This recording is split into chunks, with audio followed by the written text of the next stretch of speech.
மணற்பரப்பு, 55 degree Celsius அளவு சுட்டெரிக்கும் வெப்பம்.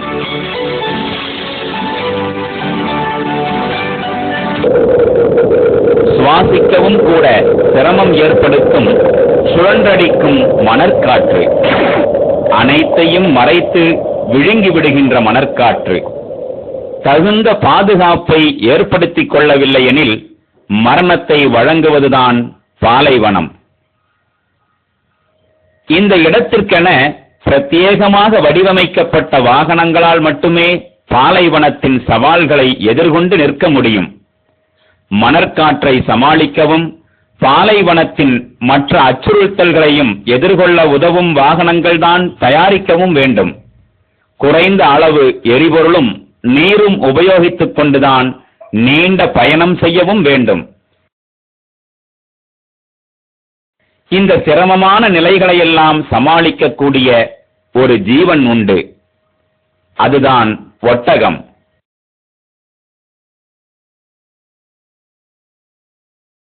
வரலாறு நெடுக பாலைவனவாசிகளுக்கு உதவியாக கிடைத்த பிராணிதான் ஒட்டகம்.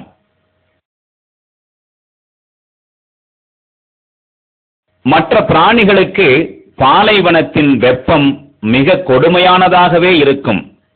ஏதேனும் பல்லிகள், இடைஜீவிகள், சிறு ஜீவிகள் என்பனவற்றை தவிர மற்றவைகளுக்கு இங்கே வாழ முடியாது.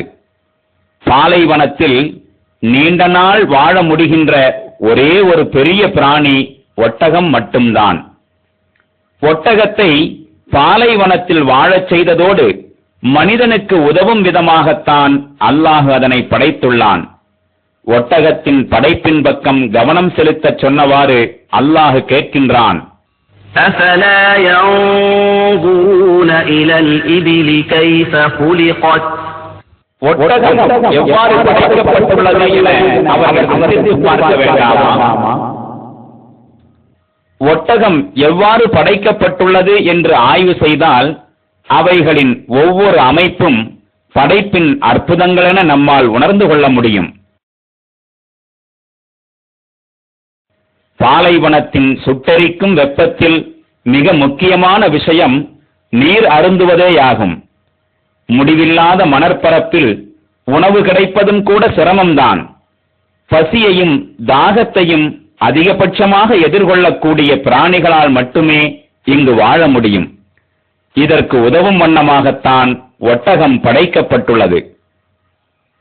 50 சென்டிகிரேட் வெப்பத்திலும் நீரும் உணவுமின்றி 8 நாட்கள் வரை தாக்குப்பிடிக்க ஒட்டகத்தால் முடியும்.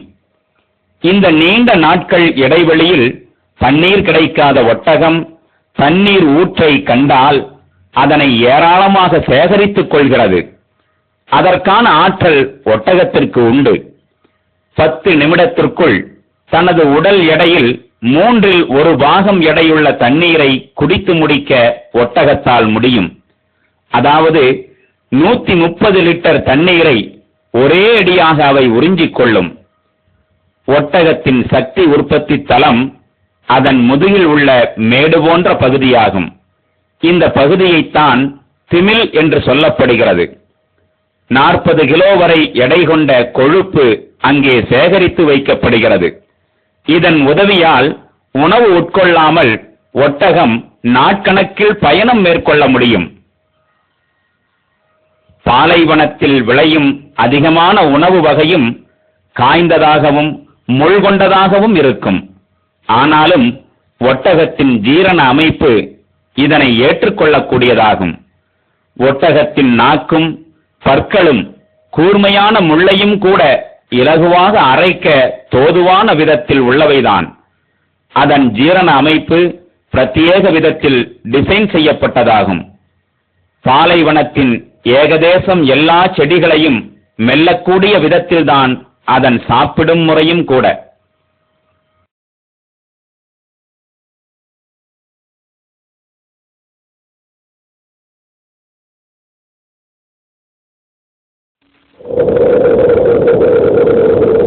பாலைவனத்தில் காற்று திடீரென்றுதான் வீசும்.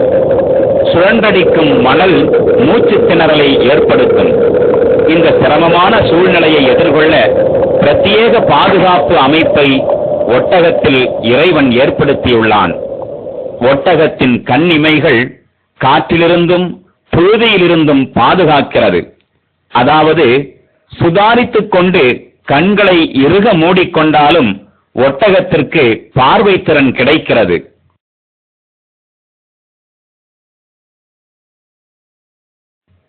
நீண்ட பருமனான கண்முடிகள் மண்ணும் புழுதியும் கண்ணில் நுழைவதிலிருந்து தடுக்கிறது. ஒட்டகத்தின் மூக்கிற்கும் சில பிரத்யேக தன்மையுண்டு.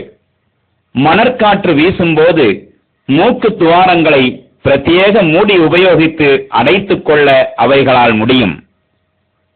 பாலைவனத்தில் பயணிக்கும் எந்த ஒரு வாகனமும் எதிர்கொள்கிற பெரும் ஆபத்தான விஷயம் மணலில் புதைந்து விடுவதுதான்.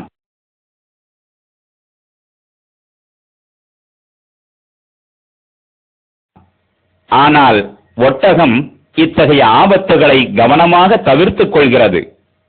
நூற்றுக்கணக்கான கிலோ எடையை அவை சுமந்து கொண்டிருந்தாலும் அவைகளின் பிரத்யேகமாக வடிவமைக்கப்பட்டுள்ள கால்கள் அவைகளை பாதுகாக்கின்றன. ஒட்டகத்தின் பறந்து விரிந்த பாதங்கள் மண்ணில் புதைவதிலிருந்து அவைகளை தடுக்கிறது. கால் விரல்கள் மிருதுவான பனிக்காலனி போல இங்கு செயல்படுகிறது. அவைகளின் நீண்ட கால்கள் பாலைவனத்தின் சுட்டெரிக்கும் வெப்பத்திலிருந்து அவைகளை உயரமாக வைத்திருக்கிறது. அவைகளின் உடல் கெட்டியான நெருக்கமான ரோமங்களால் பொதியப்பட்டுள்ளது. சூரியனின் கொதிக்கும் வெப்பத்திலிருந்தும் சூரிய அஸ்தமனத்திற்கு பிறகு ஏற்படும் பாலைவனத்தின் கடும் குளிரிலிருந்து ஒட்டகங்களை இது பாதுகாக்கிறது.